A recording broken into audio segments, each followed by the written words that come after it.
నిఖిల్ నన్ను మాట్లాడమనగానే ముందు నేను తర్వాత మాట్లాడుతున్నాను కానీ మళ్ళీ నిఖిల్ ఫోన్ మైక్ తీసుకుని అనిపించింది లాగేసుకుందామని. ఎందుకంటే టీజర్ చూసినట్టే వచ్చిన ఒక ఎక్స్ప్రెషన్ కదా, ఫీలింగ్ ఉంటుంది కదా, అది ఎక్కడ మిస్ అయిపోతాను, ఎక్సైట్మెంట్ ఎక్కడ మిస్ అయిపోతామని. ఇక కిందకు వచ్చినప్పుడు నిఖిల్ అడిగాడు నన్ను, ఏంటి సార్ ఇదే మీరు టీజర్ చూడలే కదా, ఇదే ఫస్ట్ టైం కదా అని. ఫస్ట్ టైం అయితే ఓకే, మీ ఎక్స్ప్రెషన్ ఎలా ఉంటుందో తెలుసుకోవచ్చాను. కానీ ఎవరైనా ఏదైనా నేను చాలాసార్లు చెప్తుంటాను, ఎవరైనా నా దగ్గరికి వచ్చేది చూపించడానికి వచ్చారు అంటే నేను ముందు ప్రిపేర్ అయిపోతాను, చాలా బాగుందని చెప్పడానికి. ఎందుకంటే ఇంత నాకు చూపించడానికి వచ్చారు అంటే లేకపోతే డిసప్పాయింట్ ఇష్టం ఉండదు. అంటే ముందు డిసైడ్ అయిపోయాను, ఇప్పుడు నిఖిల్కి ఎలా ఎక్స్ప్రెషన్ ఇవ్వాలి, ఓకే చాలా ఎక్కువ పెట్టాలి, సంథింగ్ అని చూపించాలా, డిసప్పాయింట్ అవుతారా అని ప్రిపేర్ అయిపోయాను. అంటే కొన్నిసార్లు నిజం చెప్పే అవకాశం వస్తుందని కూడా చాలాసార్లు చెప్పాను. నిజంగా అలా పెట్టాల్సిన అవసరం లేకపోయింది. చూడగానే చాలాసార్లు ఎగ్జాగరేషన్ ఉంటాయి కానీ రోమాలు లెక్కపరుచుకుని అంటారు కదా, అట్లా ఉంది.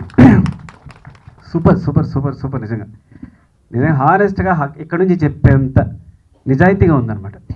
బా ఏం మేకింగ్, నిజంగా ఎంత బాగుందంటే ఒక్కొక్క షాట్ కూడా నాకు కొన్ని పోర్షన్స్ చూపించాడు సుధీర్. ఇంగ్లీష్ సినిమాలో ఉంది అనే మాట మంచిది కాదు, ఎందుకంటే ఏదో సినిమాతో పోల్చినట్టు ఉంటుంది. అంత అందంగా ఉన్నాయి. కొన్ని లొకేషన్స్ అయితే వాళ్ళు తీసిన లొకేషన్స్ మడా ఫారెస్ట్కి వెళ్ళి లొకేషన్ తీశారు. అది చూసినప్పుడు నాకు అసూయ వచ్చింది, సిగ్గు అనిపించింది కూడా. ఎందుకు ఇంతకాలం నా పక్కనే ఉంటాను, నేను కాకినాడలో వర్క్ చేశాను, ఈ లొకేషన్ ఎందుకు చూడలేదు నేను, ఎందుకు తీయలేకపోయాను అని ఎంత బాధ అనిపించిందంటే, అరే ఎప్పుడు నేను ఎక్స్ప్లోర్ చేయలేకపోతున్నాను ఈ లొకేషన్స్ అన్ని. ఇక్కడే కాకినాడలో పట్టుకుని ఎక్కడెక్కడో నేను లండన్ వెళ్ళి అమెరికా వెళ్ళి అక్కడికి వెళ్ళి సినిమాలు చేస్తాను, ఇక్కడే నేను సూపర్ లొకేషన్ పట్టుకుని నా ఇంటి దగ్గర ఉన్న లొకేషన్ అద్భుతంగా చూపించాడు సుధీర్. ఫస్ట్ నుంచి సుధీర్ అంటే నాకు చాలా ప్రేమ, ఏమాత్రం నా ప్రేమ ఏమాత్రం తగ్గకుండా ఎపిసోడ్ చూసినప్పుడు కానీ కథ విన్నప్పుడు కానీ అంత ఎక్సైట్ అయ్యాను, ఎపిసోడ్ చూసినప్పుడు కానీ అంత ఫీల్ అయ్యాను.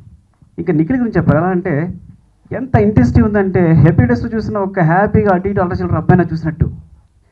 మీరు నమ్మండి, నా మాట నిజం, మీకు కూడా తెలిసిన విషయం, ఇంతవరకు ఒక తెలుగు హీరో అలాంటి ఎక్స్ప్రెషన్స్తో రాలేదు.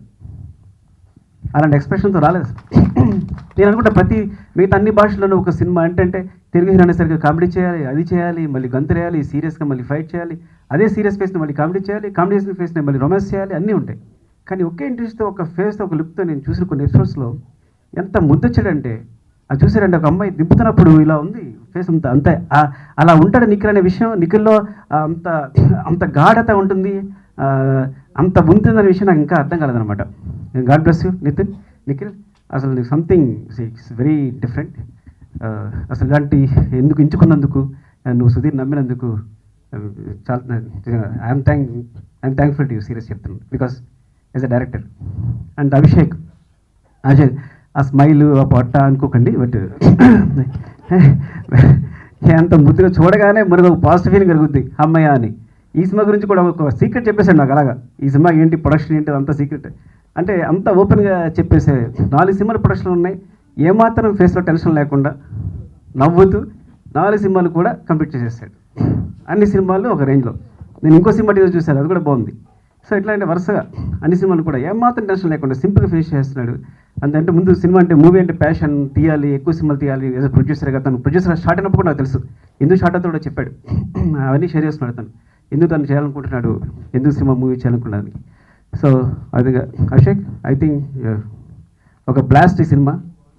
You grab the audience theatres, అంతే. ఈ ఒక్క టీజర్ చాలు థియేటర్కి ఆడియన్స్ అందరు రావడానికి. సో ఆవేశంగా చెప్పేశాను కానీ కరెక్ట్గా చెప్పాను అనుకుంటున్నాను. థ్యాంక్స్ అండి. డెఫినెట్గా ఈ సినిమా డిసప్పాయింట్ చేయదు మిమ్మల్ని.